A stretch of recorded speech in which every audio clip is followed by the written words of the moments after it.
ti, ó Deus, fiel e bom Senhor, eterno Pai, supremo benfeitor. Nós, os teus servos, vimos dar louvor. Aleluia, aleluia. A ti, Deus Filho, Salvador Jesus, da graça fonte, da verdade a luz, Por teu amor, medido pela cruz. Aleluia, aleluia.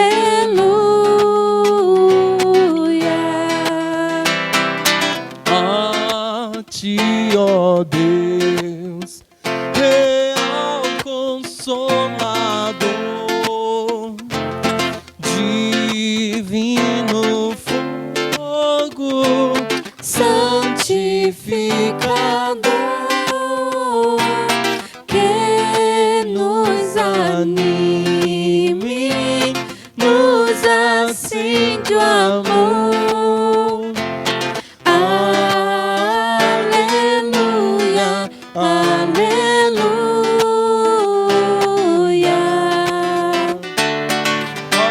a ti, Deus Trino, poderoso Deus, que estás presente sempre junto aos teus, a ministrar as bênçãos lá dos céus. Aleluia, aleluia.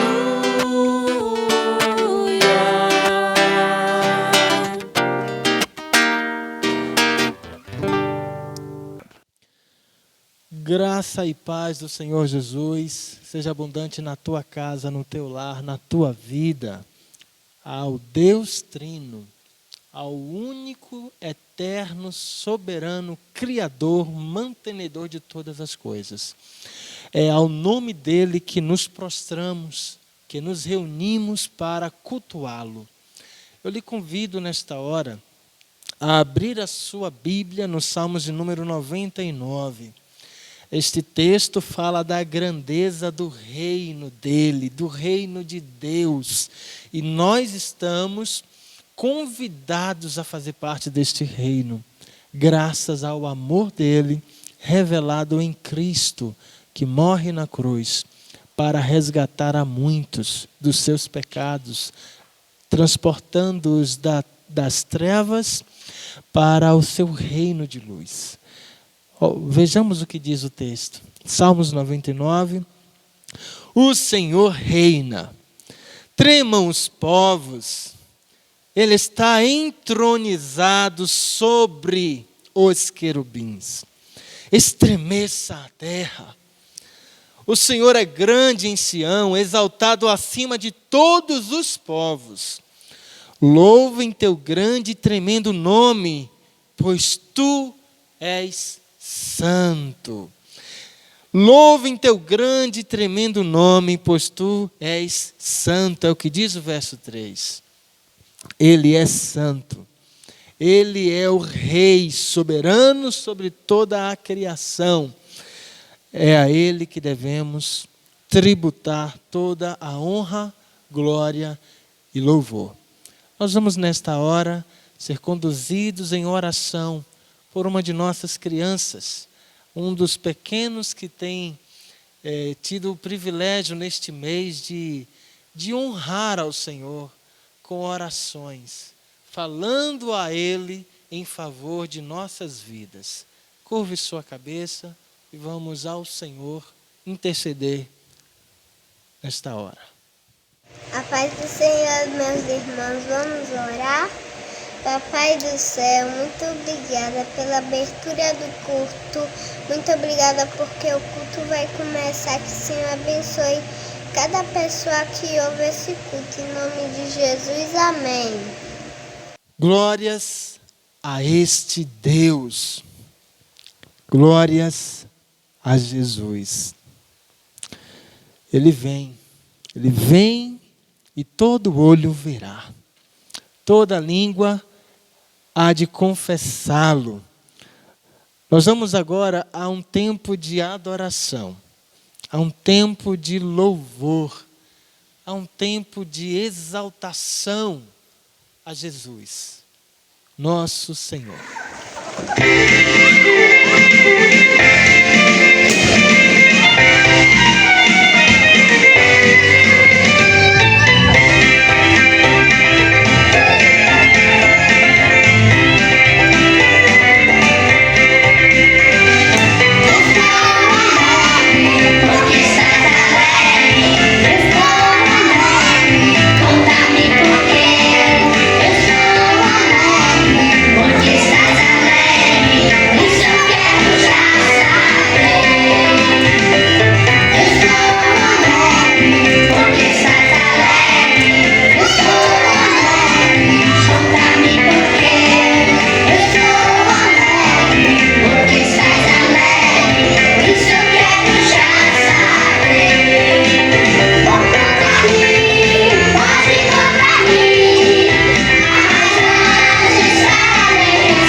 Nós celebramos a este Deus maravilhoso, porque Ele se revelou a nós, porque Ele se mostrou, Ele se tornou acessível, o Emanuel, Deus conosco, que sofre a nossa dor, que sente a nossa aflição, que morre pelos nossos pecados e que nos conduz ao trono de graça.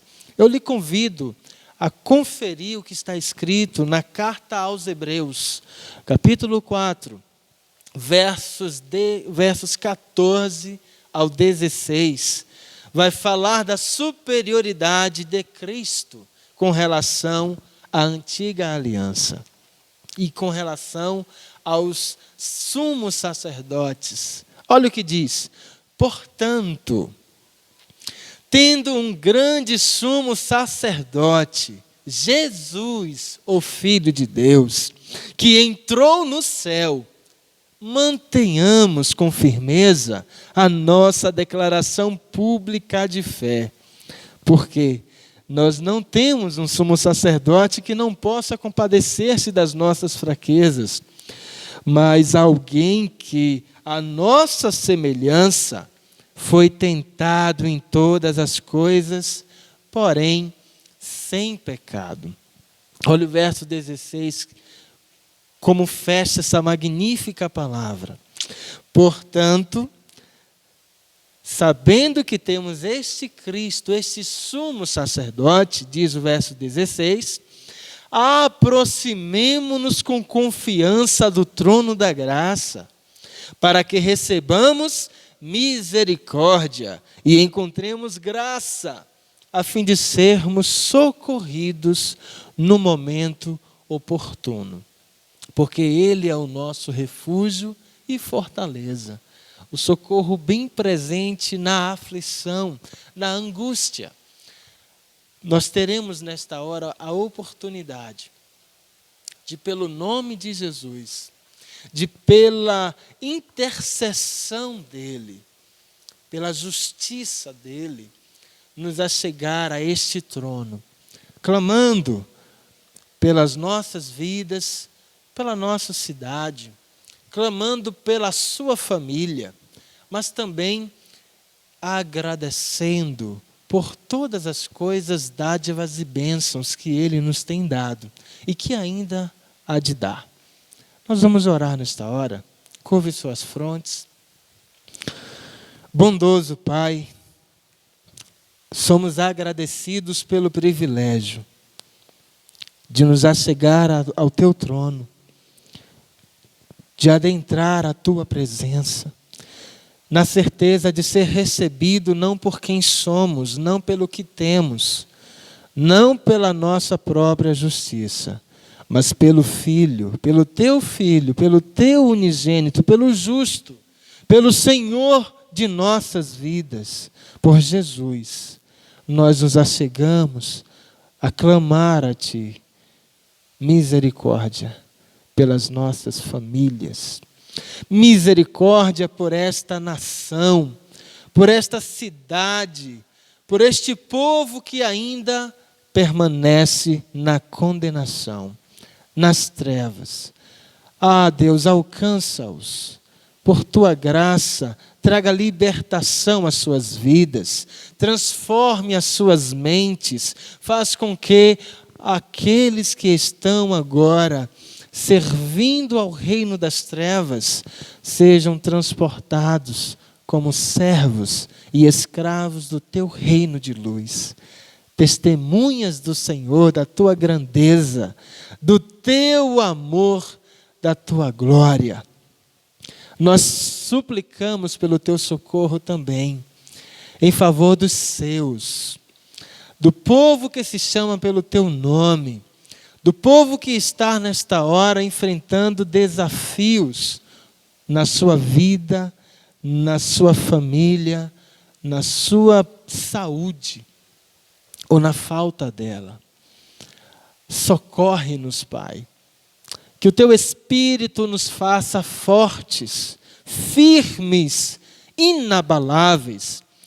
Que estas lutas não nos levem a murmurar contra o Senhor, não nos levem a reclamar, mas ao contrário, Pai, glorifica o Teu nome na dor que sobrevier sobre nós.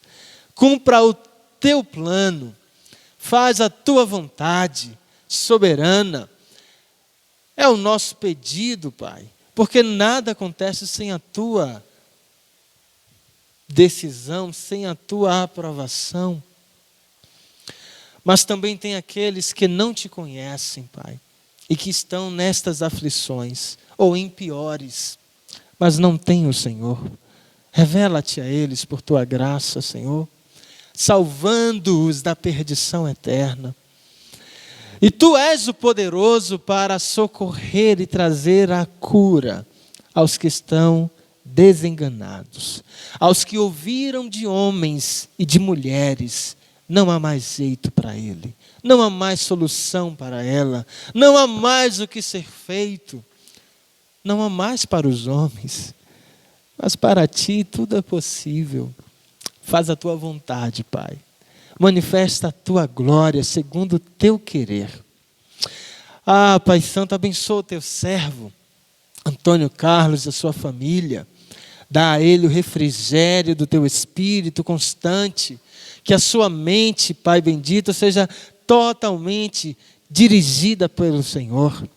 Que as suas emoções, da mesma forma, sejam refrigeradas pelo teu consolo, pela tua mão.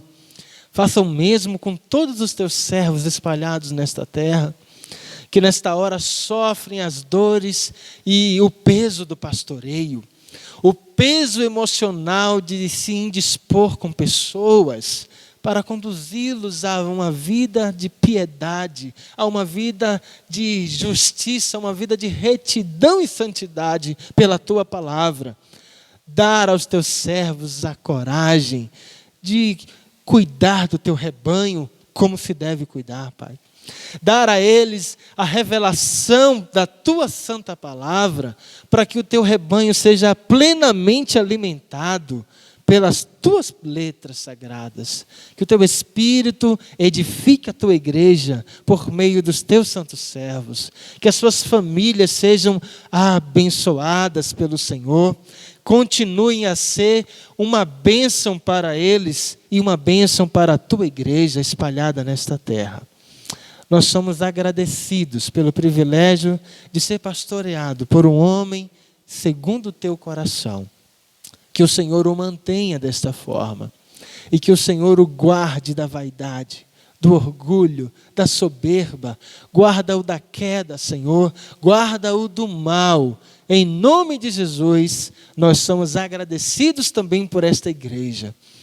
Pela tua igreja que nesta hora te cultua em todos os lugares, Senhor, nesta terra. Louvado seja o Senhor. Soberano tu és, e nós somos agradecidos em nome de Jesus. Amém. Glória a Deus. Vamos louvar ao Senhor com um cântico nesta hora.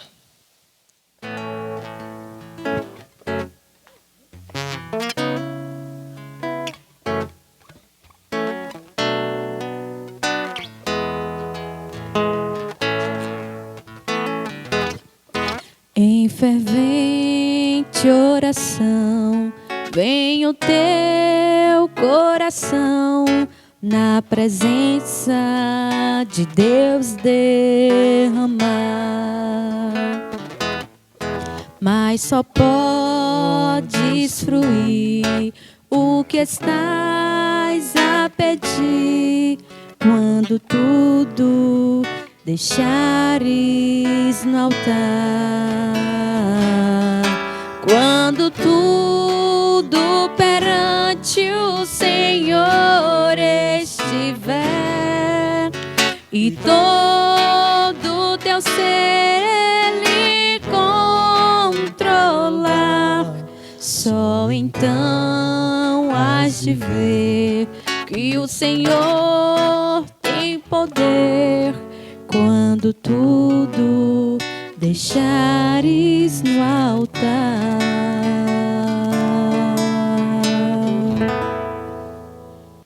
Nós temos a oportunidade agora de demonstrar a nossa gratidão a Deus.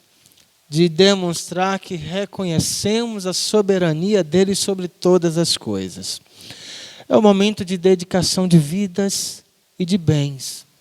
Porque se a sua e a minha vida não estiver consagrada a Ele, de nada vai adiantar os bens que nós dispusermos para o reino, que nós dedicarmos para Ele, para a obra. De nada vai adiantar, porque Ele não precisa do meu ouro, que não é meu.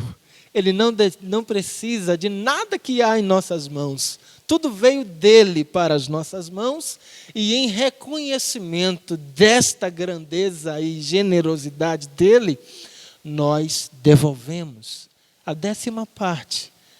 Mas não se limite a números, não se limite a esta condição mesquinha.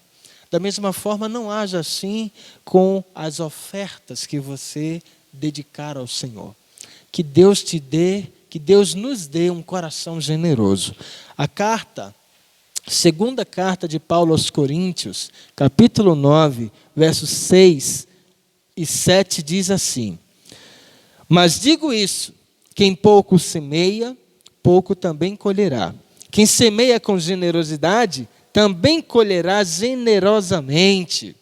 Cada um contribua de acordo com o que decidiu no coração, não com tristeza, nem por constrangimento, porque Deus ama a quem contribui com alegria. Se é com alegria que a sua vida está sendo dedicada a Ele, regozije-se, seja alegre, celebre, porque Deus, da mesma forma, age. Ele se alegra com uma vida dedicada, uma vida sem constrangimento e uma vida generosa. Nós vamos agora ser conduzidos em oração de gratidão por outra de nossas crianças. A paz do Senhor, irmãos. Hoje eu vou orar pelos dízimos e ofertas. Deus, eu agradeço por todos os dízimos e as ofertas que o Senhor nos concedeu a nós devolvermos ao Senhor. Eu te agradeço por tudo que o Senhor fez. Abençoa todos nós. Eu te peço em nome de Jesus. Amém. Louvado seja para todos sempre. Eu espero que, de fato, a sua vida esteja no altar do Senhor, esteja dedicada ao Senhor, esteja celebrando a Ele. Nós, nesta hora, vamos nos preparar para ouvir o que a palavra de Deus tem a nos dizer nesta noite em especial, pois já nos falou muito, Senhor. Se você não compreende que o culto, ele é um todo, ele não é partes, e que ele é ao Senhor que fala a nós para nos edificar e nos conduzir a servi-lo, a prestar a Ele um louvor digno. Se você não entende assim, passe a compreender, passe a se esforçar para entender que o seu culto ele é pleno, ele não são partes, e não interessa se houve erros de português, se houve erros técnicos, não importa se a voz desentoou, se desafinou, se foi de coração grato ao Senhor, Ele o recebeu. Então não deixe que isso seja uma barreira para a sua vida. Nós vamos nesta hora ser conduzidos mais uma vez por uma de nossas crianças que vai pedir ao Senhor que nos abençoe pela sua palavra. Deus, nosso Pai, nós te agradecemos por tua palavra que vai ser pregada, que ela entre nos nossos corações, prepare nossos corações para aprender a tua palavra. Use o teu servo que estará pregando a tua palavra. Capacite-o. Em nome de Jesus, amém.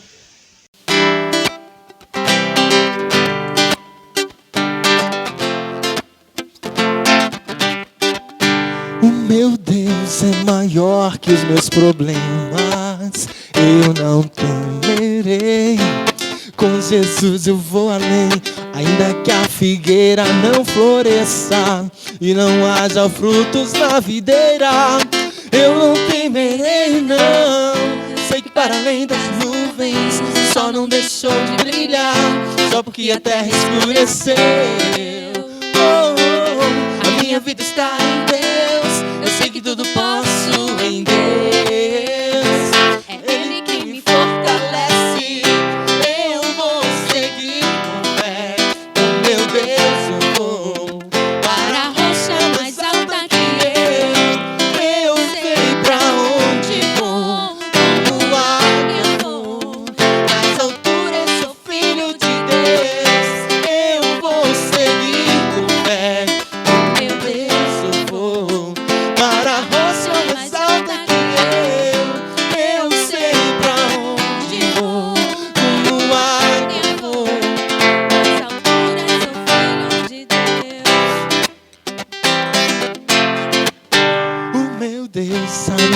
tudo que eu preciso pra sentir a paz dentro do meu coração. Ainda que a lua adormeça e não haja o brilho das estrelas, eu não temerei, não.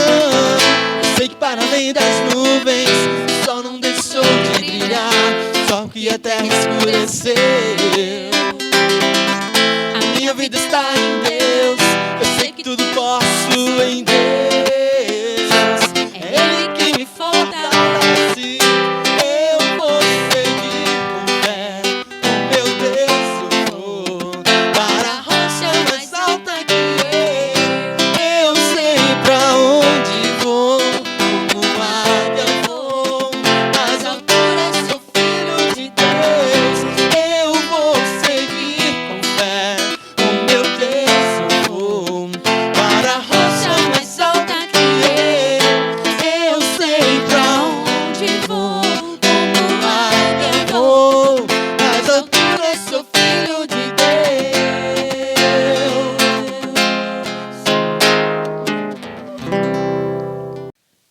Nós vamos agora, pela graça de Deus, a palavra dele, né? Estamos estudando o livro do profeta Abacuque, profeta do Antigo Testamento. Nós já vimos que a grande ideia deste livro é apresentar que o Senhor Deus, Ele traz juízo sobre o pecado, restaura o justo, elimina o ímpio e faz com que a queixa do profeta seja transformada em exultação. Há um propósito. Este livro foi escrito e ele tem um propósito. Mostrar esta mensagem, mas também deixar claro que a fé que se baseia na revelação passada acerca do caráter de Deus, essa fé permite que o justo viva pela fé e se regozije no futuro, confiante na justiça divina, apesar dos conflitos do presente. Nós hoje leremos Abacuque capítulo 2. Estamos na porção do texto que abrange o verso 2 ao verso 20. O verso 2 e 3 diz assim: Então o Senhor me respondeu e disse: Escreve a visão em tábuas de forma bem legível, para que até quem passe correndo possa vê-la. Pois a visão é ainda para o tempo determinado e se apressa para o fim. Ainda que demore, espera, porque certamente virá, não tardará. O Senhor está dando uma resposta ao profeta que apresentou uma queixa. A resposta do Senhor a ele é que ele deve escrever o que o Senhor iria mostrar, dando-lhe a certeza de que o que estava sendo dito, estava decretado, iria acontecer em um tempo breve, um tempo próximo. Não era naquele momento, mas era próximo. Estava se apressando por acontecer, por ocorrer, por ser executado o que havia sido decretado e agora Deus anunciava ao seu profeta. Vinha uma série de ais, uma série de advertências que é apresentada até o versículo 20. Nós iremos hoje nos debruçar no versos 18 até o 20. O 18 diz: Para que serve a imagem esculpida por um artífice? E a imagem de fundição que ensina a mentira? Para que serve? É a pergunta. Pois o artífice confia na sua própria obra, mas faz ídolos mudos. 19 diz: Ai daquele que diz à madeira, acorda, e a pedra muda, desperta. Por acaso pode o ídolo ensinar? Está coberto de ouro e de prata, mas não há espírito algum dentro dele. Mas o Senhor está no seu santo templo. Cale-se diante dele toda a terra. O único e verdadeiro Deus, ao exercer o seu juízo, ele preserva o justo e em meio a lamentos dá a colheita do ímpio. Esta é a grande ideia desta perícope, desta porção do texto. Ele é o único e ele é o verdadeiro Deus. Ele exerce juízo e ao exercer o seu juízo, ele preserva o justo e dá a colheita aos ímpios. Nós temos nesse trecho uma estrutura de julgamento e condenação que se repete para cada ai. Você já teve a apresentação de alguns ais. Este é o último ai, está sendo antecipado. Nessas estruturas, nós vamos ter uma repetição composta dos seguintes elementos. Primeiro se descreve o pecado. Depois se anuncia o castigo. Por último, o Senhor indica o motivo do seu julgamento. Este último ai, ele tem uma inversão nesta ordem. Porque primeiro está sendo apresentado o motivo do julgamento. Deus está exercendo o seu juízo, Deus está julgando o ímpio. Por quê? Porque da prática da idolatria. Em seguida, Deus descreve o pecado. O pecado é, ai daquele que diz a madeira, acorda. Aquele que diz a pedra muda, desperta. Aquele que constrói ídolos e se dirige a ele como o seu Deus. Este é o pecado. E por fim indica o castigo. O castigo é apontado no verso 20. Cale-se diante dele toda a terra. O que isso quer dizer?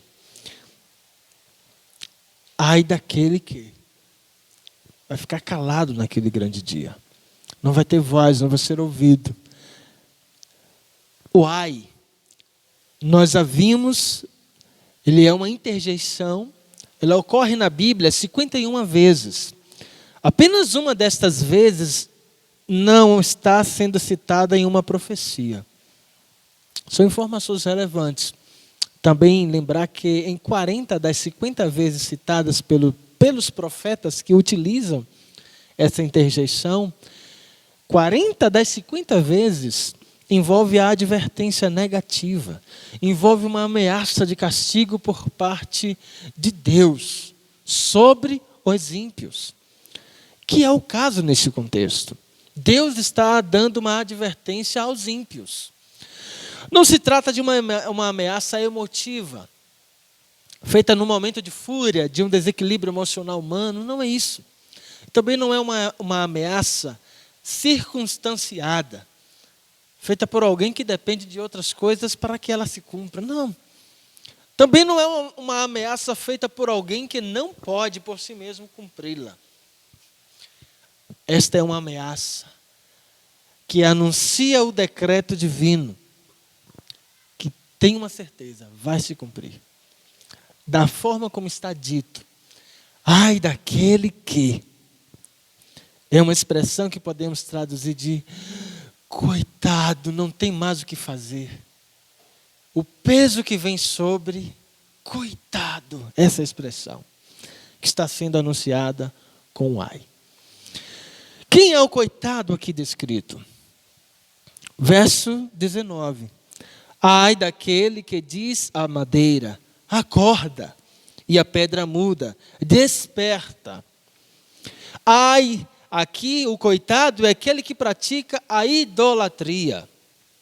E isto inclui tanto os babilônios, que está aqui no contexto, sendo anunciado que é um instrumento de Deus para trazer punição ao povo de Deus, Judá, mas Deus também está anunciando aos de Judá e a todos os que se enquadram como ímpio. A Bíblia faz essas duas distinções.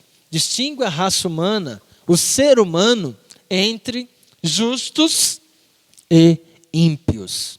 Em qual das partes você está? Você está entre os justos ou está entre os ímpios? Neste ai, o ímpio é caracterizado pela prática idólatra. Mas observe que o único e verdadeiro Deus, ao exercer o seu juízo, ele preserva o seu justo, o seu povo justo.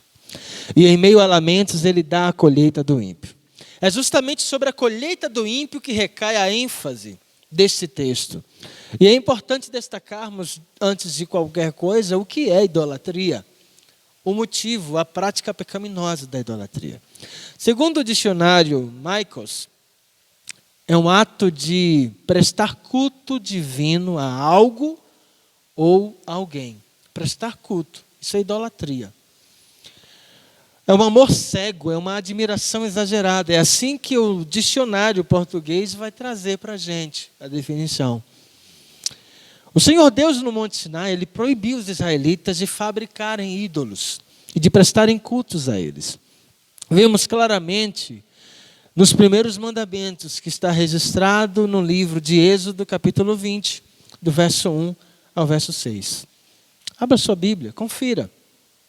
A proibição de Deus acerca da idolatria, que é o ato de prestar culto a outro, além dele, o grande eu sou, o Deus que se revela à humanidade através de Israel. E depois, no ápice do tempo, na plenitude dos tempos, ele se torna ser humano. Em Cristo ele vem e se torna visível, alcançável. Entre nós ele vem morar. Ele proíbe. Verso 1 diz: então o Senhor deu ao povo todas estas palavras. Eu sou o Senhor, seu Deus, que o libertou da terra do Egito, onde você era escravo. Deus traz uma chamada, lembre bem disso, eu te libertei. Verso 3, não tenha outros deuses além de mim. Não faça para si espécie alguma de ídolo ou imagem de qualquer coisa no céu, na terra ou no mar. Não se curve diante deles, nem os adore. Pois eu, o Senhor, seu Deus, sou um Deus zeloso. Eu trago as consequências do pecado dos pais sobre os filhos, até a 3ª e 4ª geração dos que me rejeitam. O ímpio recebe a retribuição. Mas o verso 6 ele diz: mas demonstro amor por até 1000 gerações dos que me amam e obedecem a meus mandamentos. Isto é o que Deus diz aos israelitas, proibindo a idolatria. Não faça imagem de nada. E nem preste, nem dobre-se diante dele prestando culto. Em Levítico, capítulo 19, verso 4, há uma reiteração desta proibição. Está dito: não depositem sua confiança em ídolos, nem façam para si imagens de metal representando deuses. Eu sou o Senhor, seu Deus. Em Levítico 26, verso 1, está escrito: não façam ídolos nem imagens para si, nem levantem em sua terra colunas sagradas ou pedras esculpidas para adorá-las. Eu sou o Senhor, seu Deus. Voltando a Êxodo, capítulo 23, 24, está escrito uma ordem de destruição daqueles ídolos que eram cultuados na terra de Canaã.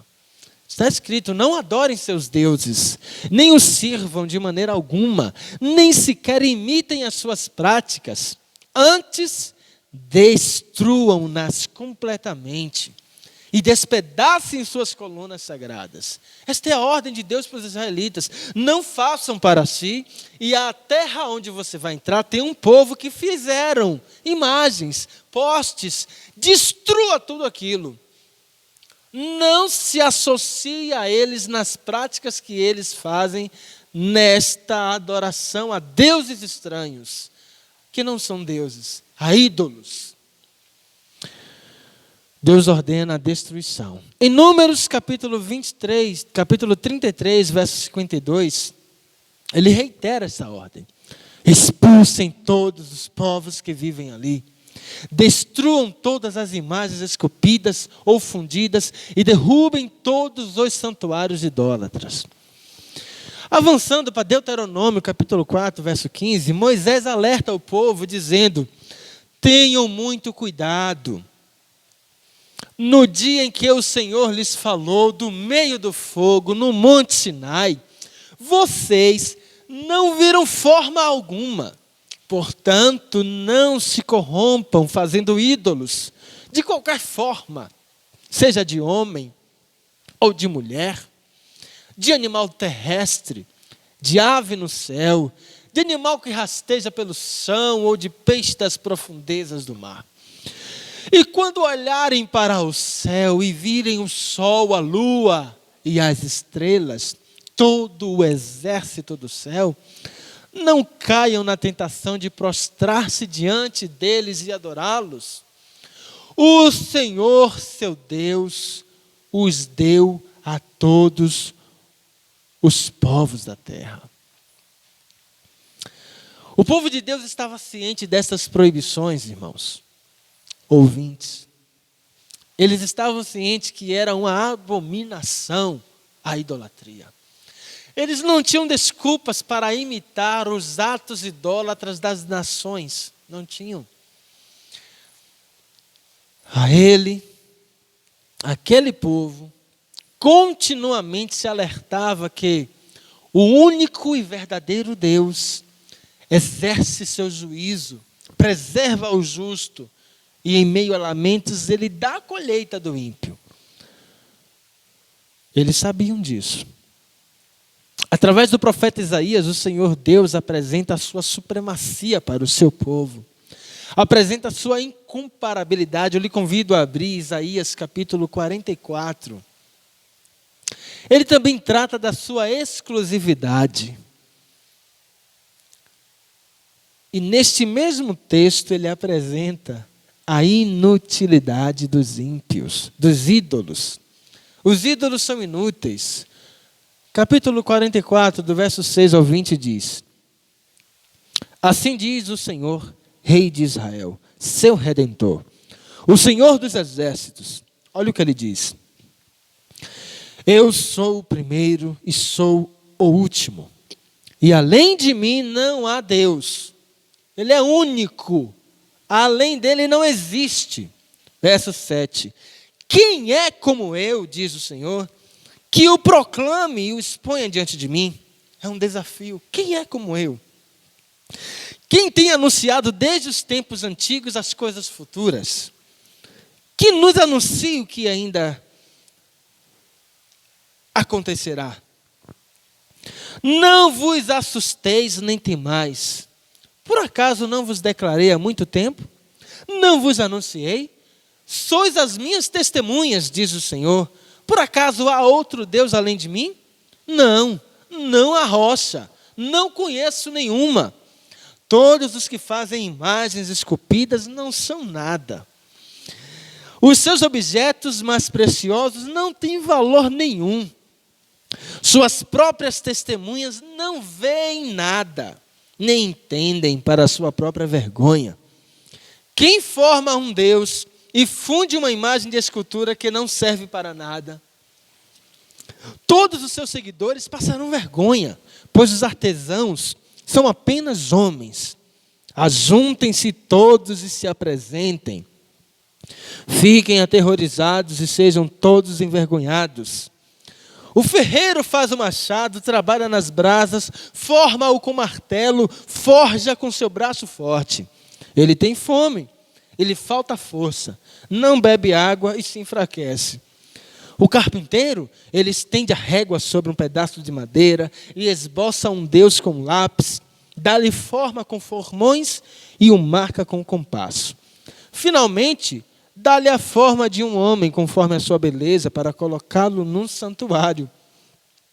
Um homem corta cedros, ou pega um cipreste, ou um carvalho. Assim, ele escolhe dentre as árvores do bosque. Planta um pinheiro e a chuva o faz crescer. Isso serve para um homem queimar.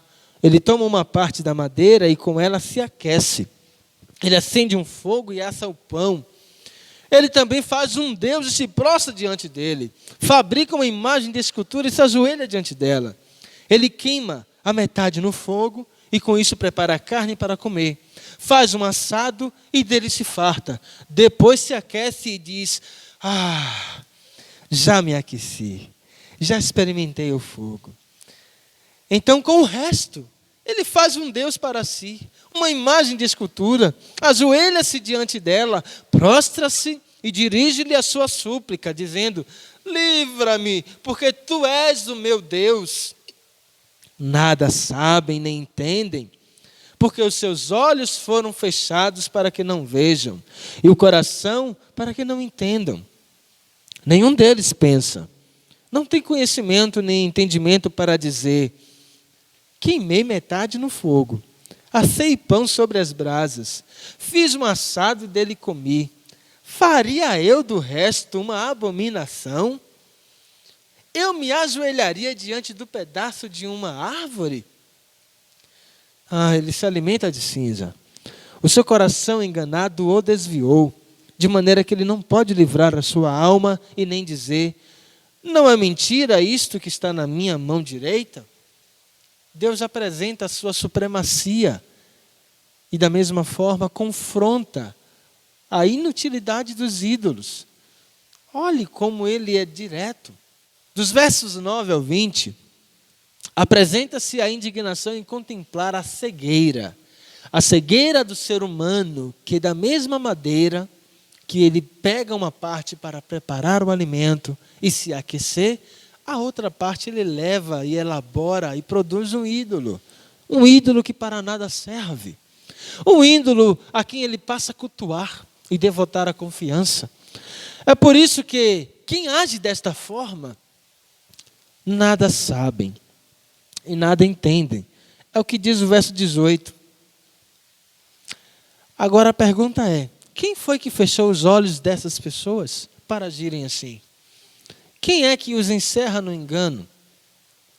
2 Tessalonicenses, capítulo 2, verso 11, nós temos a resposta de quem é que fecha os olhos dos homens que estão inclinando-se diante de ídolos. Quem deixa eles presos nessa condição? Está escrito assim, 2 Tessalonicenses, capítulo 2, verso 11. É por isso, então está sendo dito a causa do porquê do que vai ser dito agora. É por isso que Deus lhes envia a atuação do erro, para que creiam na mentira, para que sejam julgados todos que não creram na verdade, mas tiveram prazer na injustiça. Então, Deus está entregando ao ímpio a colheita da sua impiedade. Olha o que Paulo escreve aos Tessalonicenses, e que Deus envia aos ímpios que não creram na verdade e não tiveram prazer na justiça, ao contrário, se alegraram na injustiça, rejeitaram a verdade de Deus. Jesus é a verdade. Estes que assim agem, Deus envia sobre eles a atuação do erro para crerem na mentira. O Salmo 115, irmãos, ouvintes, do verso 4 ao verso 8, nós temos a declaração também da inutilidade desses ídolos. Está escrito assim: os ídolos deles são de prata e ouro, obra de mãos do homem. Eles têm boca, mas não falam. Eles têm olhos, mas não veem. Têm ouvidos, mas não ouvem. Nariz, mas não respiram. Têm mãos, mas não apalpam. Os seus pés não andam. Têm garganta, mas não emitem som. Termina assim esse texto no verso 8. Aqueles que fazem ídolos e neles confiam são exatamente iguais a eles, iguais aos ídolos. Não falam, não ouvem, não veem, não respiram, não têm vida. Não têm a vida que satisfaz. Não têm a vida verdadeira, a vida plena que só Jesus pode dar. O quinto ai de Abacuque E o último ai. Ai daquele que diz à madeira, acorda. Acorda. E que diz à pedra, desperta. Por acaso pode o ídolo ensinar? Ele está coberto de ouro e de prata, mas não há espírito algum dentro dele. O quinto ai de Abacuque é harmonioso com aquele texto de Isaías que acabamos de ler. E é uma zombaria aos idólatras. Primariamente está zombando dos babilônios, mas também essa zombaria alcança todos os que, semelhante aos babilônios, esculpem uma imagem, produzem um ídolo mudo, prestam adoração a ele, depositam sua confiança neles, na obra das mãos humanas. Inicialmente é um questionamento no verso 18. Para que serve a imagem esculpida por um artífice? Qual é a serventia? É esse o motivo do julgamento. O pecado descrito nesse trecho é produzir e cultuar ídolos, que servem apenas para manter o idólatra no engano, na mentira, mantê-lo na perdição, na condenação, mantê-lo debaixo do juízo daquele que, diferente desses ídolos, os ídolos não podem falar, não podem ensinar, a ninguém pode salvar. Ele, o grande eu sou, que não é ídolo. Olha como diz o verso 20. O Senhor está no seu santo templo. Ele está no seu santo templo e tem um domínio de todas as coisas. Esse Deus não está inerte às perversidades, maldades, pecaminosidades do ser humano, ao contrário. Ele é temível, é por isso que se conclui dizendo, cale-se diante dele toda a terra. Diante dele, toda a terra deve calar-se, fazer silêncio, reverenciá-lo, pois ele é o único e verdadeiro Deus. Atualmente impera a idolatria do eu. Esta idolatria é encabeçada pelo materialismo, que alimenta a nossa necessidade de construir os egos, adquirindo mais coisas, enchendo as casas de coisas, numa contínua e frenética atitude de comprar produtos. A maioria desses produtos com uma obsolescência planejada. Ou seja, você já compra algo que já tem a data em que vai deixar de servir, vai deixar de ter utilidade. E não é um prazo longo, não. É um prazo muito curto. Quantos produtos você comprou e que com 2, 3 meses já não mais servia? Quebrou, apresentou defeitos. Você bem sabe. Esta é a obsolescência planejada das coisas, para manter o ser humano preso nesse ciclo, nesse contínuo ciclo de consumo e consumo. E se não fosse essa obsolescência planejada pelo desgaste dela, pela sua falta de serventia, ainda tem a tecnologia que se torna ultrapassada. Porque já existem muitos produtos, a maioria deles eu arrisco a dizer até já produzidos, já prontos para uso, mas guardadinhos, para serem lançados em datas específicas, para que este aparelho que você agora tem lhe pareça imprestável diante do que vai ser lançado. E assim é o ciclo vicioso das coisas. O materialismo está desta forma, causando um infinito e insaciável desejo por mais, melhores ou mais novas coisas. E isto nada mais é do que cobiça, irmãos. E nós estudamos recentemente sobre a cobiça. Mas segue-se muitas outras formas de idolatria. Olhe para as redes sociais. Talvez você esteja idolatrando as redes sociais. Muitos já não conseguem se enxergar sem o Instagram, sem o Facebook, sem o WhatsApp, sem o LinkedIn, sem uma série de outras plataformas sociais que a aprisiona e que você está idolatrando. Talvez, além das redes sociais, outras formas de idolatria seja o trabalho. Ou que não dizer, o partidarismo político e outros amores, e tudo aquilo a quem se devota maior ou total espaço na vida, em lugar da primazia que se deve ao Senhor. Se você coloca no lugar do seu Senhor, no lugar do único e verdadeiro Deus, diante de quem deve se calar toda a terra, se no lugar do seu culto a Ele você está ocupando com outras coisas, você está idolatrando. Isto é idolatria. Olhemos para a Babilônia, que veio em uma era de acúmulo de vitórias sobre reinos e nações, cada vez mais e mais e mais, e ele foi expandindo-se e ampliando seu domínio e não se saciou até que o juízo divino veio sobre eles. Você acha que será diferente com você, se você estiver nesse ciclo de idolatria? Deus sabe também que nós nunca seremos felizes se nos entregarmos aos nossos desejos materialistas. Nós não fomos criados para se satisfazer com a posse de coisas. Não é o seu carro, não é a sua moto, não é a casa, não é o terreno, não é os filhos, não é o seu cônjuge, não é o aparelho celular de última geração, a TV de última geração, aquela geladeira hiperespaçosa, cheia de tecnologia, ou até o seu fogão e demais eletrodomésticos. Não é uma casa toda inteligente, não.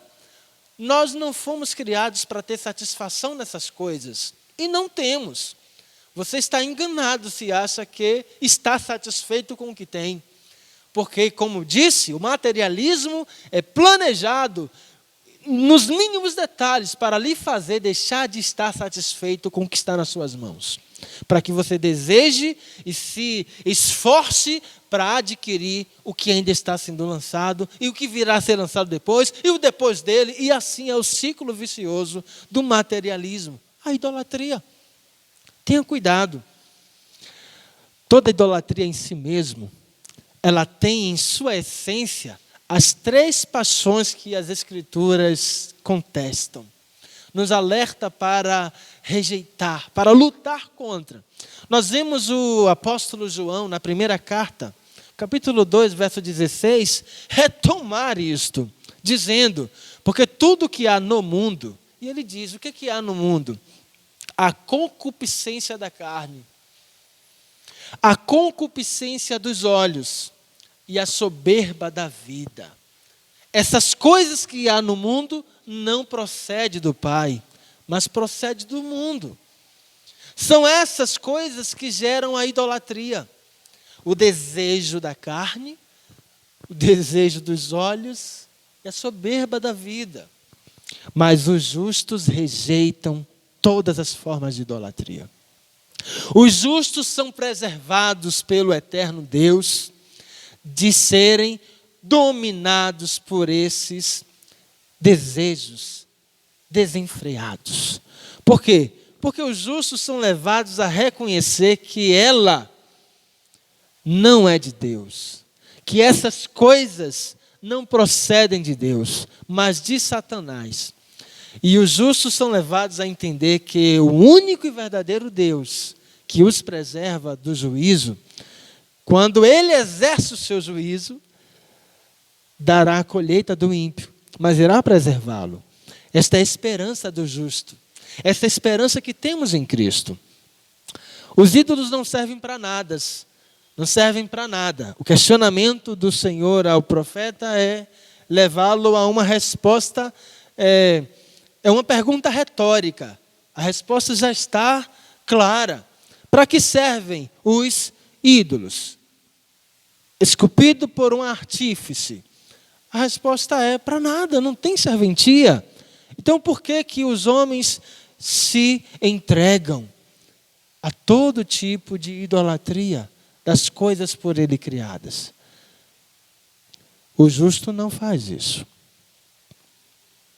Os ídolos não servem para nada. Eles não podem ensinar. Eles têm olhos que não veem, ouvidos que não ouvem, nariz que não cheira, boca que não sai som nenhum. Eles dependem das mãos humanas para virem à existência. Ele só é transportado de um lugar para outro se a mão humana tirá-lo de um lugar e o conduzir para outro. Observe. Os ídolos dependem dos homens que os criaram e que devoltam a eles a sua confiança. Os que nele confiam, os que confiam nos ídolos, se tornam iguais a eles, incapazes.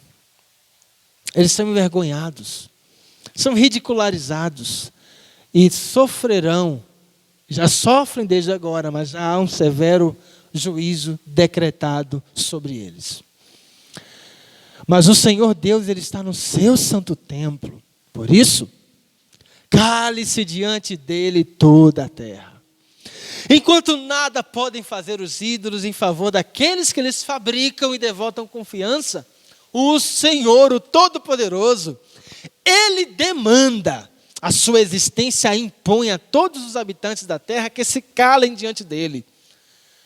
Porque o seu poder e justiça soberano agem em toda a terra e independem de devoção para ser manifesto. Independe de qualquer ato da parte humana para que ele manifeste a sua glória, soberana justiça e o seu infalível juízo. Você vai olhar o romance grego, a Grécia Antiga, o que ele apresenta? A realidade dos deuses do panteão lá. Dependem das preces humanas para que eles tenham força para agir. Não é assim com o eterno, o único e verdadeiro Deus. Quer você queira ou não, Ele fará a vontade dEle. Quer você queira ou não, você se calará diante dEle, porque Ele é o Senhor de toda a terra, e diante dEle todos se calarão. Olhe pela boca do profeta Isaías, nós fizemos a leitura 44, do verso 6 ao 8, que diz como ele declara a sua exclusiva divindade. Ele apresenta-se como o Senhor, como Rei de Israel, como Redentor de Israel, como o Senhor dos exércitos. Nós vemos isso no verso 6. Ele declara ser a única divindade, não existe outro além dele. O incomparável. A quem vocês me compararão? Diz o Senhor, desafia o Senhor. Ele é o onisciente, o que anuncia previamente o que ainda não aconteceu e o que conhece todas as coisas. Ele é a rocha. Por isso, em seguida, ele aponta para a insensatez do idólatra, do verso 9 ao 20 lá de Isaías. Mas ele também, naquele texto, aponta para a nação de Israel como a sua nação exclusiva, como a sua testemunha contra a idolatria. Aquele povo é um povo remido pelo próprio Deus, resgatado, libertado da escravidão do Egito para glorificar o Senhor que o libertou. O salmista 115 aponta para esta gloriosa condição dele, do grande eu sou. O verso 3 ele diz: mas o nosso Deus está nos céus. Ele faz tudo de acordo com a sua vontade. Não é de acordo com a sua, não, meu amigo, minha amiga, meu irmão. Não é de acordo com a minha. Ao contrário, as nossas vontades precisam estar debaixo da dele. É a dele que sobressai, é a dele que impera, é a dele que acontece. O pastor Pedro Moura, em seu livro Abacuque, introdução e comentário, ele explica que enquanto o ídolo permanece no lugar em que o artista o coloca, o Senhor Deus está assentado no templo que Ele mesmo criou. Não é no templo de mãos humanas, não. Não é o templo aqui nessa existência terrena que ele está se referindo. Ele está no santo templo, na sua santa habitação. Onde é isso, Robson? Não é um lugar físico, um lugar onde se possa dirigir-se geograficamente nesta terra. Ele é Deus. A sua presença, ela abrange e se espalha por tudo que existe. Tudo, seja nesta existência visível, seja no reino espiritual que não vemos. O Senhor está assentado no seu santo templo. É de lá que Ele dirige a história. Mas não é de lá longe, apático, porque aqui nós vemos Ele agir. Aqui Ele está presente, agindo. Toda a terra está cheia da glória dEle, da justiça dEle. As obras criadas por Ele anunciam louvor a Ele. Porque você resiste em se unir à criação para fazer o que você foi criado para fazer? Glorificar. Ao contrário, sujeita-se a idolatrar, a colocar outras coisas no lugar dele. O pastor Pedro Moura cita ainda, e nós já estamos indo para a conclusão, ele cita um comentário feito por um outro teólogo, de um nome difícil de ser pronunciado. Vou aqui me valer da pronúncia portuguesa dessa vez, pois não sei qual a origem, não consegui encontrar. Ungerer é o sobrenome dele. Este escritor fala acerca do Senhor no seu santo templo, trazendo uma sugestão de que aquela visão de Abacuque acerca do Senhor no seu santo templo está apontando para o Senhor Jesus, que virá com poder e glória, como o vencedor da vida, e que com a sua vida, que com a sua vinda, com o seu retorno, destruirá o mal que embaraça o coração humano. Inaugurará a eternidade em que não haverá dor, não haverá suspiro, não haverá pranto, pois como declara o nosso irmão João, em Apocalipse 21:4, porque as primeiras coisas já passaram. Amados, a idolatria, ela gera um prejuízo irreparável, e somente o Senhor, que não é ídolo, Ele é o único digno de toda a adoração. Ele em Cristo se revela, se reveste de carne e osso, se mostra acessível ao pecador caído, destituído da glória do Pai. Ele, Jesus, revela aos seus servos, através de João ali na ilha de Pátimos, que quanto aos idólatras, a sua parte será no lago ardente de fogo e enxofre, que é a segunda morte. Apocalipse 21:8 diz isto. Mas ele também traz, Jesus trouxe a revelação da graça e da verdade, e a adoração ao único Deus. Ele trouxe a vida aos que estavam mortos nos delitos e pecados, aos que estavam imersos na idolatria. Ele, o Cordeiro de Deus que tira o pecado do mundo, é o Senhor dos senhores. Aquele que é digno de toda a honra, glória, louvor e adoração. Diante dele, todos os joelhos se prostrarão e toda a língua confessará que ele é Senhor, para a glória de Deus Pai. João vislumbra isto. Apocalipse 4 registra o trono supremo, o poderoso assentado neste trono, recebendo a adoração dos querubins que o cercam, dos 24 anciãos que o cercam. Em seguida, no capítulo 5, nós vemos um cordeiro entrando, triunfante, para receber da mão do Todo-Poderoso, do Senhor Deus, o livro selado, que ninguém, nem nos céus nem na terra, tinha condições de abrir. Ele chega, pega o livro e juntamente com o que está assentado no trono, ele recebe a adoração.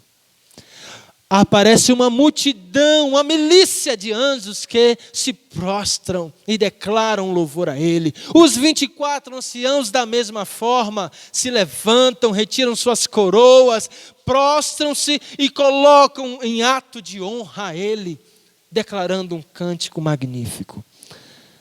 Eu não sei o que você espera para se render a este Senhor. A aplicação que temos neste texto: a quem você está devotando o seu tempo, o seu amor, as suas forças? A quem você está adorando? Você tem 24 horas por dia. Eu não vou nem citar o tempo que nós devemos passar dormindo para repouso do corpo para a reconstituição das forças. Um máximo de 8 horas. Alguns conseguem até menos. Não vou nem contar isso. Mas o que você está fazendo com as outras 16 horas que lhe restam? O que está ocupando essas 16 horas? O que está consumindo a sua existência? A que você está dedicando todo o seu tempo? É diante disto que você está se dobrando. É diante desta circunstância que você está prestando seu culto, idolatrando e deixando Deus de lado. Mas não faça-se, não continue nessa prática. Há um convite magnífico. Vinde, prostremo-nos diante do Senhor Jesus. Dediquemos a Ele todos os dias que nos restam desta vida terrena. Somente assim seremos agradáveis ao Pai e preservados no dia do juízo. Se não for assim, não seremos preservados. Porque Ele, o Senhor Jesus, é o único digno de toda honra, glória, louvor. O adore. A conclusão, talvez você esteja idolatrando as redes sociais, como nós falamos. Talvez sua idolatria seja ao trabalho. O seu cônjuge, filho, filha, sua família. Ou talvez seja a figura política, que você cegamente levanta suas bandeiras, sem um pingo de olhar crítico, para reconhecer que não há um ser humano sem defeitos. Não há um ser humano que mereça total devoção como a que você está devotando para este seu ídolo humano. Tenhamos cuidado. Tenham cuidado. Talvez você esteja até brigando por causa de A, B, C. Deus não te criou para isto. Talvez sejam outras coisas que estejam ocupando a sua vida, a quem você está devotando maior, se não total espaço nela. Mas hoje, agora, esta é a oportunidade que você tem de aceitar o senhorio de Cristo na sua vida, de arrepender-se dos seus pecados, de abandonar essas práticas idólatras e de, no poder do Espírito Santo, viver para a glória do único, verdadeiro e exclusivo Senhor. Nós somos chamados, irmãos, a rejeitar todo tipo e toda forma de idolatria do presente. E somos convocados a viver em Cristo, em plena obediência aos seus ensinos, produzindo frutos dignos. Caso contrário, é certo que o único e verdadeiro Deus exercerá o seu juízo. Os justos serão preservados, mas os ímpios receberão a colheita no terrível julgamento final. Esta é a oportunidade. Renda-se a Cristo. Eu lhe convido a orar nesta hora. Te louvamos, querido Senhor, pela Tua palavra, que o Senhor nos deu o privilégio de mais uma porção conhecer. O Senhor abomina a idolatria. E não é apenas um ídolo de madeira, de prata ou de qualquer outra substância material, mas qualquer outra forma que ocupe o lugar devido ao Senhor é abominável a Ti, é rejeitado por Ti. Por favor, Deus, nos limpa, nos purifica e nos ensina a testemunhar do Teu grande amor. Se porventura algum destes que ouvem esta palavra foi tocado pelo Senhor, mantenha sobre ele a Tua graça, Pai. Faze-o manifestar os frutos dignos de arrependimento. E que o Teu poder, Senhor, o transforme em mais uma testemunha do Teu grande amor nesta terra, corrompida e inundada pela idolatria. Mas que a Tua igreja tenha plena convicção de quem é. Justos no Senhor, preservados pelo Senhor, para testemunhar da Tua grandeza, diante de quem toda a terra se calará. nós somos agradecidos pelo culto que podemos prestar a Ti. Assim nós oramos em nome de Jesus. Amém. Glória a Deus. Nós vamos encerrar com uma canção. Eu lhe convido a celebrar ao Rei Jesus, a se dobrar diante dEle. E logo em seguida nós estaremos sendo conduzidos em uma oração de encerramento por uma das crianças da nossa comunidade, que dará e que fará a oração pela bênção do Senhor sobre nossas vidas nesta semana. Deus te abençoe.